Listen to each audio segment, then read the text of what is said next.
It's here for Yamamuni Akwaba about Melodies Podcast YouTube channel. So now very interesting. A software be your friend the prophet or patafo. Yes, your friend the prophet or patafo. Now about bonting abeka spiritual matters sunsumun sem dentia anochi supremo owuye. Now what in sema work was you or no say anochi supremo owuye no.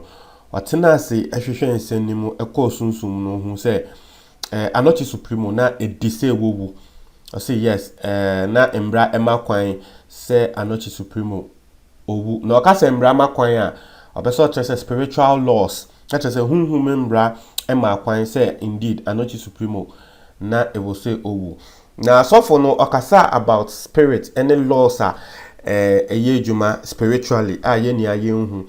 Now, was it the na anochi supremo or eventually and especially on that lumba and sensem no na ase anochi supremo amane ho kwan say bi embefa no na enku no not necessarily say that lumba na nkasa na enku no but omane ho kwan say ne weja ne ho ato ho say yes owo embefa no enko na owo so ebefa no ko na a very insightful, very interesting. Muamuji, yes, spiritual matters, dino.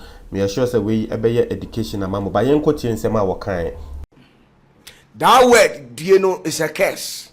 I know me. Mechira mo ati ase. The tosso aye third one am person would show to him say. Don't try sell best selling with liberty for safety. Don't try sell with liberty. We best sell it out for safety.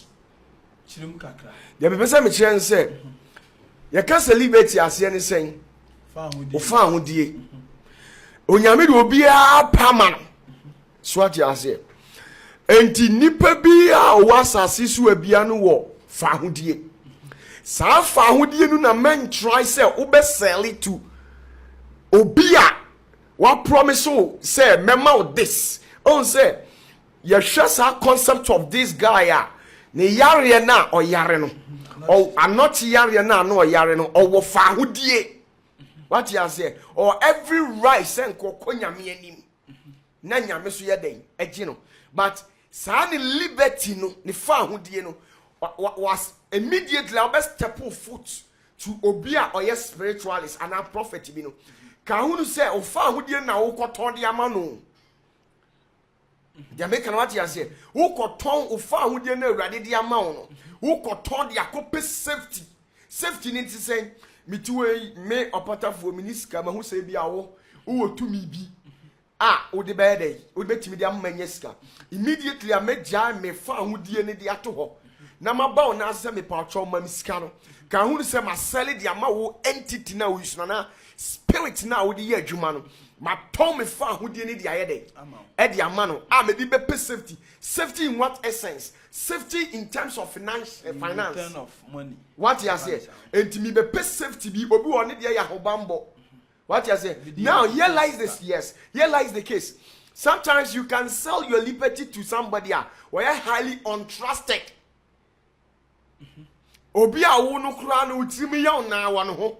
But out of the conditions I'll find yourself into, now the liberty now command. With the money we are in return of what? Safety. So what you say? And the person we are seeing and say, Shana one ton fan who the farm will be on yet trusted. So the copedia you can't say safety. And yet you better so when you're trusted. Very good. That is why I drink. Nipa bi onyame ma wa drink. Onyame ma wani so what you say enti nipa na opesa o kon ho no Bible declare it out or say duana ba e de behu duakro fruit me bear should tell you sir this guy is from this sector based on his analysis and whatever that he's saying is coming from this sector. This is what he's trying to mean. What he has says akwara be gina wani na okasa bebre Bible on ma ne kasa ni sisi so. But based on one kasa intelligence, which means akwara ni sukom na yede edino. What I say, and based on the actions or the kind of attitude or character there, nipa be exhibit, it should tell you say, now this guy is really coming from this side.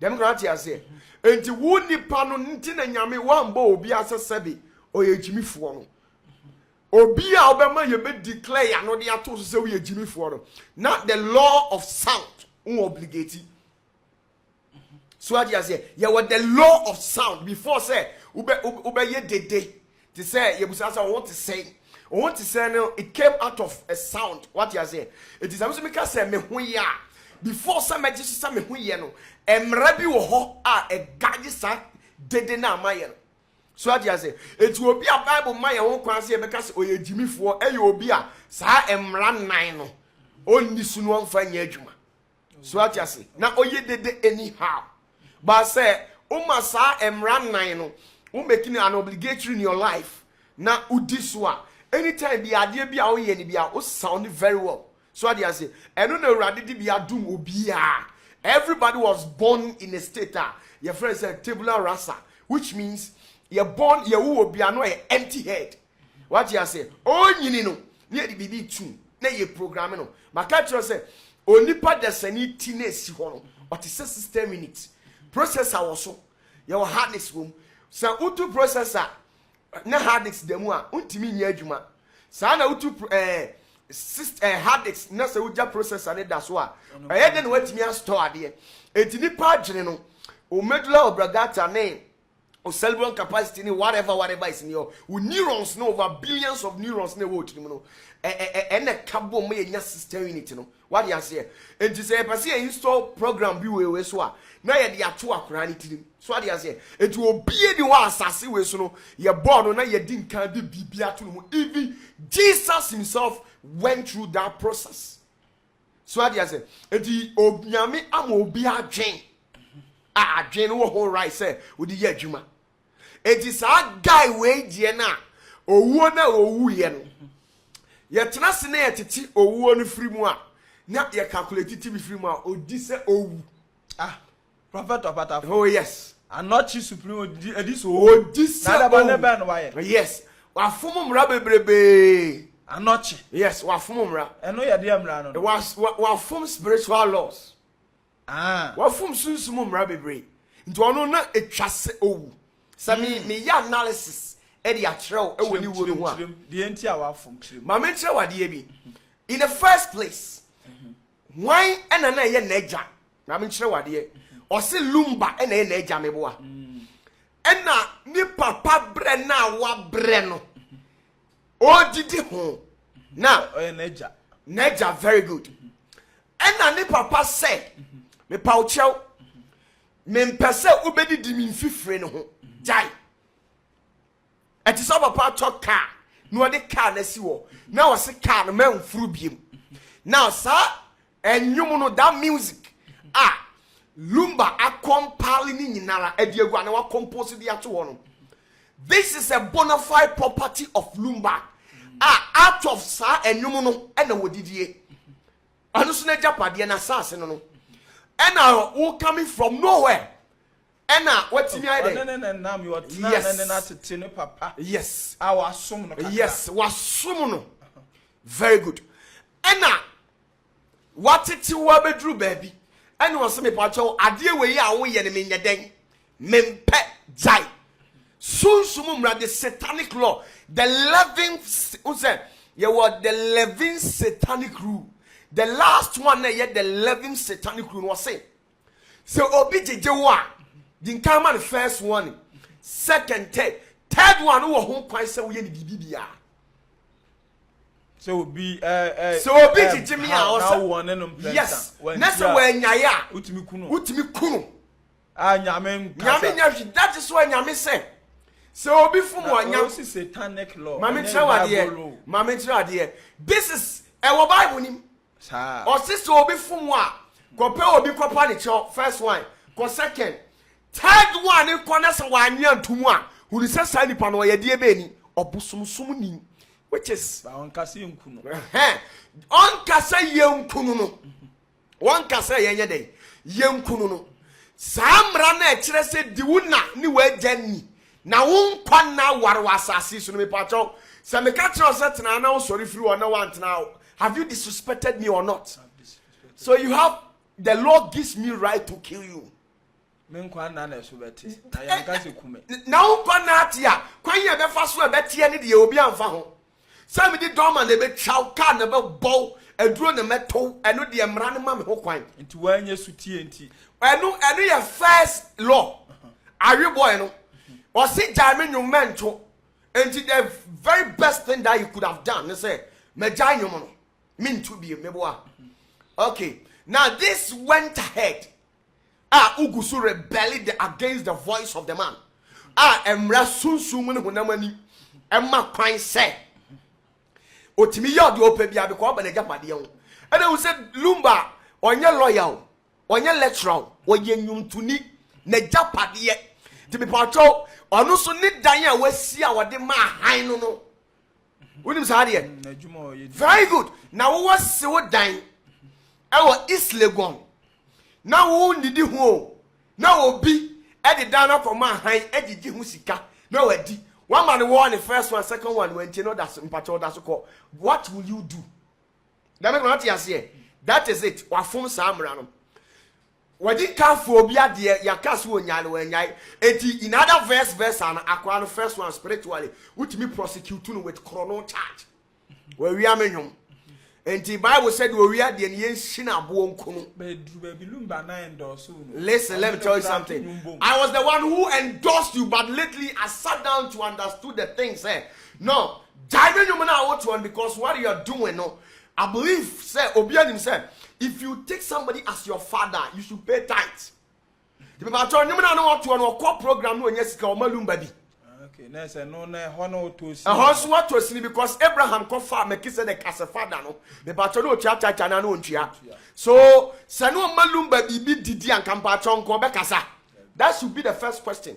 And sometimes before you act, no, put your feet into the shoes of the man and say kamemini lumba.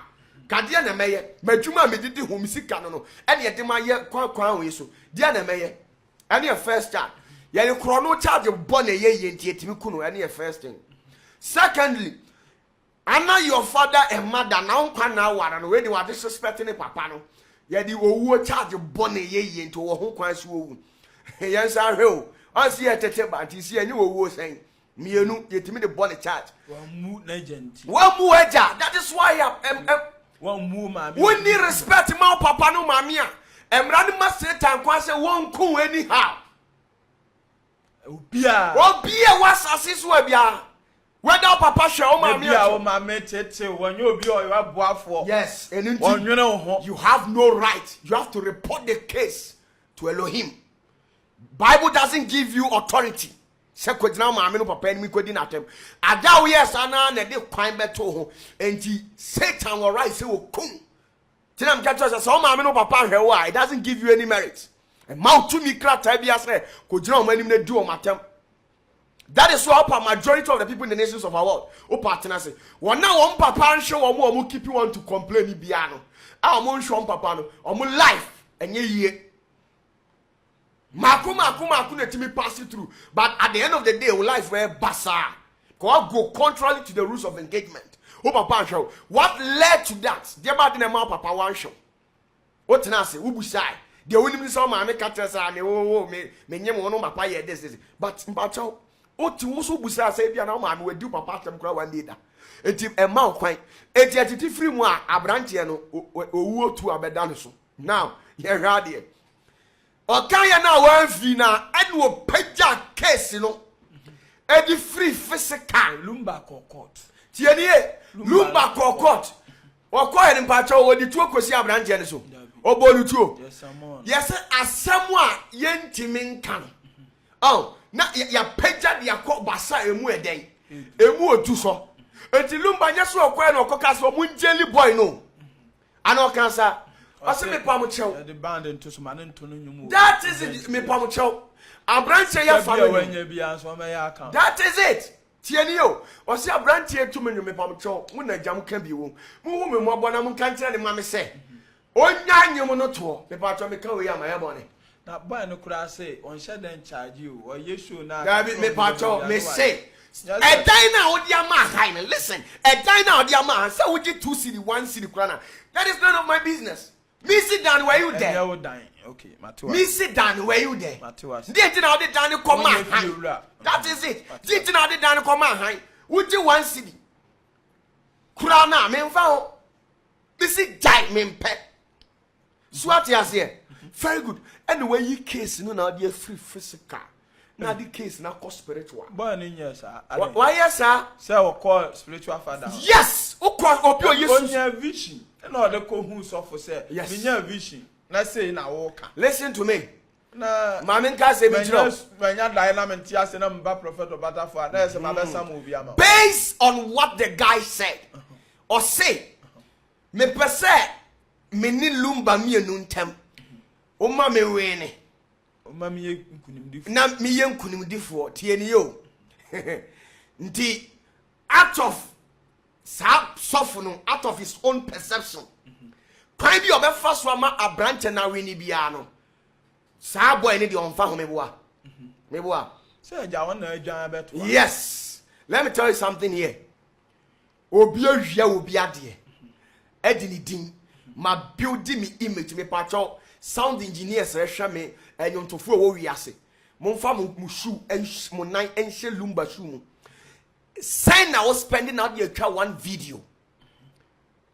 Na we nyina obi aye saade we nyina achi wa wi a no wasade wa spiritualist wo say onye na yenye case no foolish case no nsa medi nkonim na ko na mwa se lumba de o sha on se wanyini oh ti mami busa o se omudi ne ko ye no se ko mbe kum lumba se omu nkunu because o se mami nya dey mami we ne meboa guilt enu nti die sofu ne be ya ma obedi nkunim bia na de nti na lumba ewu ambato wadi nkunim ana oni nkunim very good why the be gina court word them say no see court case in o mani nkunim o mani yes o mani nkunim difo enti me pa cho what time dia ko obi o yes spiritualist we yesunsum adwuma ho enti ade nti na se nipa ne be kulumba ana ma wa weni a boy ne dia won fa ho tieni yo fansa wo ofa na elumba ade nti na yakum lumba da ho na ya ye spiritual ana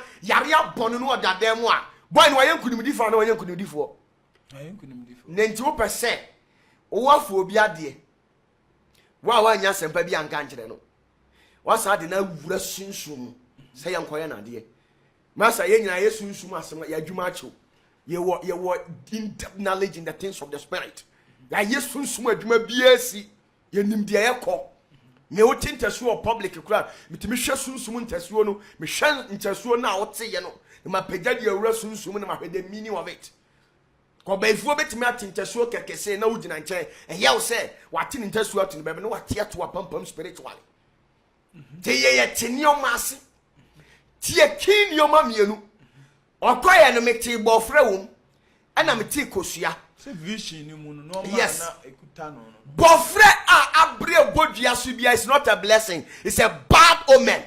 Etre ya yes etre yare bofre unya vision na bofra bre boho a it is not a good omen, bad omen etre yare bofra abre yes kosua ne so wo ho no ejina ma onipa kra kosua yes kosua ejina ho ma onipa desani kra tina ho yo ba na wo so dan no asesa kosua wo ye list mistake that man to be wo e yo kra no wafa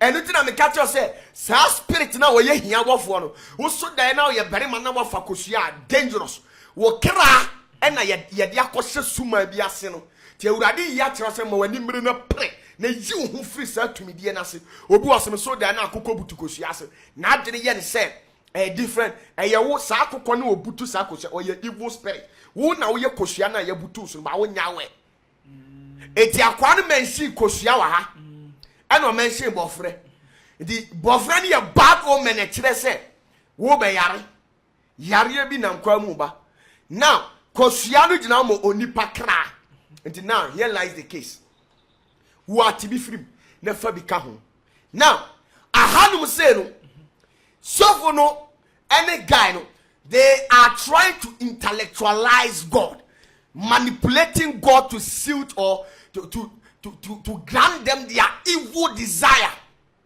Prophet Opata. I am saying it. Yes.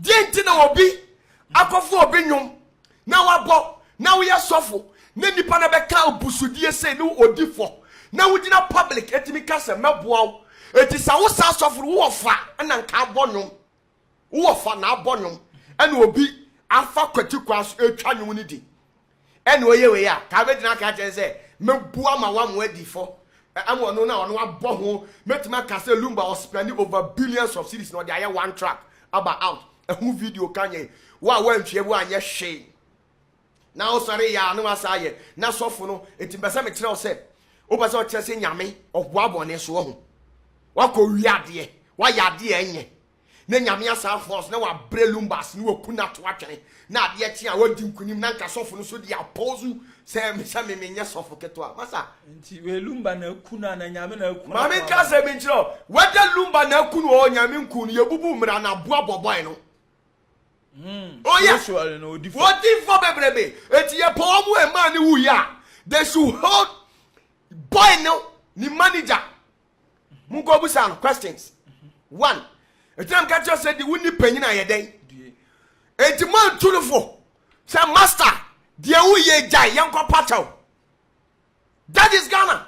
Obia the right. Penny crab and wa brano. No busy baby. Now or say something to tarnish the image of nipa wa bobra no me eto ne upload no boni ba dia na obi ayin nsa woni manager ana woni management obi afo obi ni mu twadi dia na manager na wasa woka enye no ansa mpa chaw asamba na aba ye di kotokuro na atwam ja kula ndi ono ana atete na David forget share by mpayinfo se ese hu serefo ana ye den esere kire no it is said nipa na be ka tira say this. Understand yourself, get that concept. Suffer now, boy. Suffer so while behaving maturely. Yes. So the case in the course. What the case now brown spiritual. Who's the case no ya shame wa boy ni before. And the omen say you could have used your image. Say oh me ya paying say we dey slow. But mo person which ne lumba say. Massa mo ben. Massa you can't intellectualize God. Mu pesa mu manipulating nyame ebe yese mo de mo ye mo when you speak is final. This is not this kind of final speaking when nyame ogitumu obi asidi da si baby ana obi di man handi ye nyame djuma na ye bonsam djuma oba o tifie no mu ade no osole odi ni kunu ne maame atem wadidi ne nse wo atem na ye gyan na ware no ene na osore anu atam 2000 Ghana or dollars no ade akokonfo malam ho no avoka tre konfo no ana malam se me ba chomi kulu beso ojame na malam no so wo ye fake onye papanti na ya man moto se ukwa afa piti ukuna aduanim na vo ade akopiti aduanim na be man ba no wadi na wa ba be don na ya pam wo ba be man no e ma me de afira wale na se na wa kekere no odi ni so me ba cho e nyame djuma e ya me prophet Opata for me ka troba nsema change before it's too late. Na obi abone no ayewe na me Opata for baya ni me man sa nipa na wo wia ne num twadi no me mu nanim ase na wo young boy afia wasi abrabo kwan mu a wo sebi plot kora bia wo wato bi kora nyansa anye mu so me mu nanim publicly abono ane nyum so won boy nyo na produce no nya de hwen say adi for kese na wo come asem say you master let me tell you something prophet Opata let me tell you something Ghana the omu yeri nyina no e kenken kwa prophet Opata me na me kan we the opam wo bi ntem me na me kire ne say prophet Opata for from me Opata e bi sha honhom djuma na asi ja enu nti na ma me kire o say me ye panyini no why na di boni say na wo ba wani ma no say di no say me kum di onu no ana me listen masa kosia wo mo di nti na wo bodua wo di kosia bo ho di nti na wo bodua wo di kosia bo ho Unim say ko owo lumba na omo pese omo te no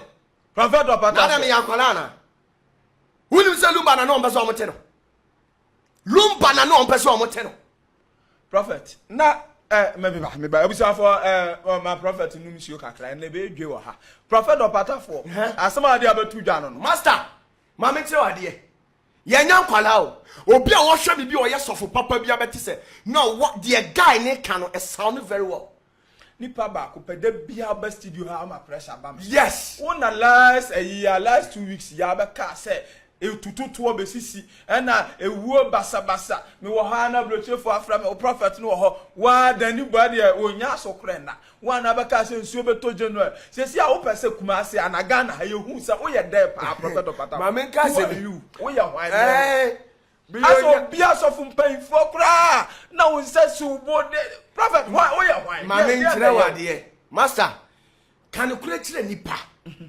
dem pese me kire boy ni nyina ne say master meme yesofo wo kro nyankopon tumi ye nokorem na ade ye adwuma obi afo obi bi de ntese ena wafa nti mi pa chawo ba de me ye ne se me pa chawo na me de amani pa no because ye nya bonsam adwuma dem krati ase enti na me bu baby se woni panyin na ye den enti boy no oni lumba nya asam no asa o kan asem bi mi kwa mi ni mo sorry ni mo se wasum lumba da me boa on na tena fie o ma mete ne ketwa very good lumba ma mete ne ketwa na wonim se ebia boy no osum na no osum lumba na lumba ntwa aduane manini o ye na obedidi very good obi a watwa aduane am wadi pen na sabi omo watwa adwene bone so o ya bone so on sabi din kaka asemi chi asa me papa me ne o nam yi na opatafo aye nwum bi na me kogina ba bi opatafo de me na me ne enam na kofi mu mam fans opatafo boy ne mile abomba tonwum na me je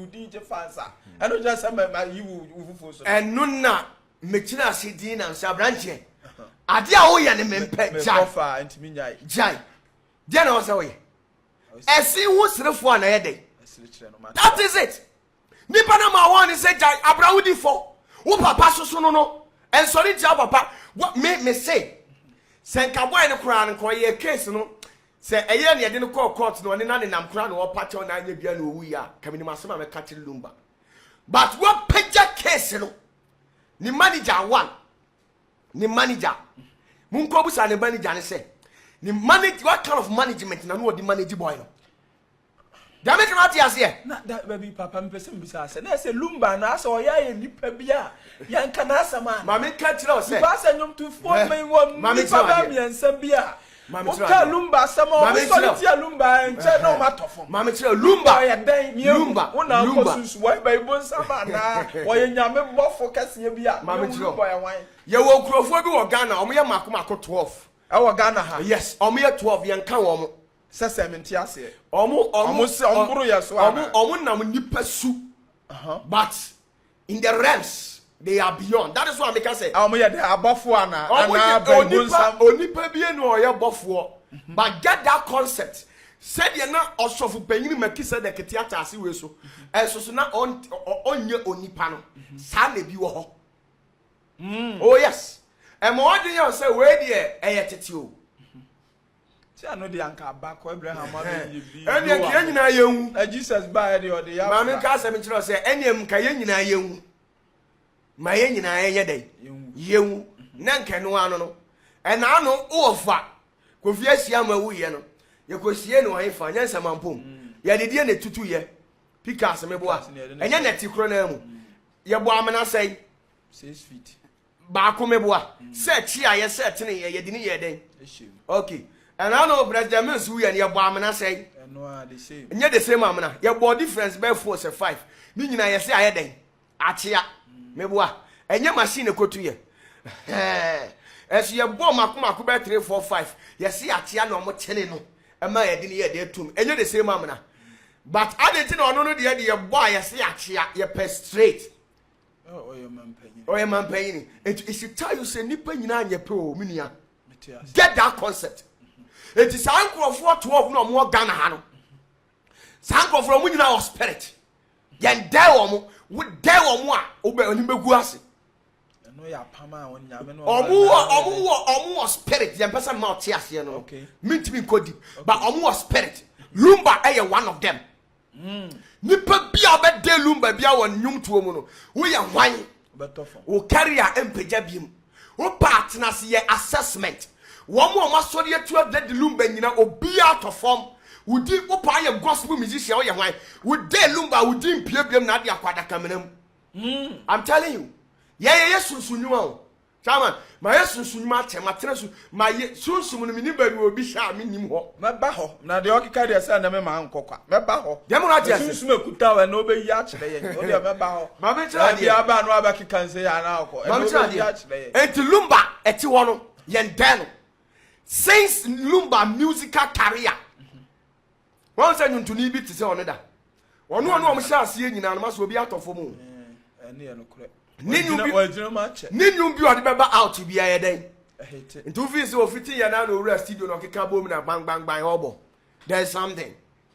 Yamurantia say, oh, a secret until I sustain the system. One man that bought a 2 life near dear BR or solitary lumber be our toffle. One man me said whether it was true, said Sandy Panini Lumba or fight, and not any fight, you know. Massa. Me be in the lives of Nana Champon, me be in the lives of Dada Kedi, me be in the lives of Fufurian Ponsa, me be in the lives of Abrante ya or any Timu Sardine, Ampon so ne who be Ampon. Oh yeah, Juma. Oh yeah, Juma. It's a Danny boy, oh yeah, Juma. Oh, we now way. These are people who stood against that man. Masa, my young can correct trouble, no more baby, I'm betting more grapha. Then I'm so only paying a day. Do you? So soon I will fry and fuck of flu will be until 11 I can't so a Ghana. 11 I can ho.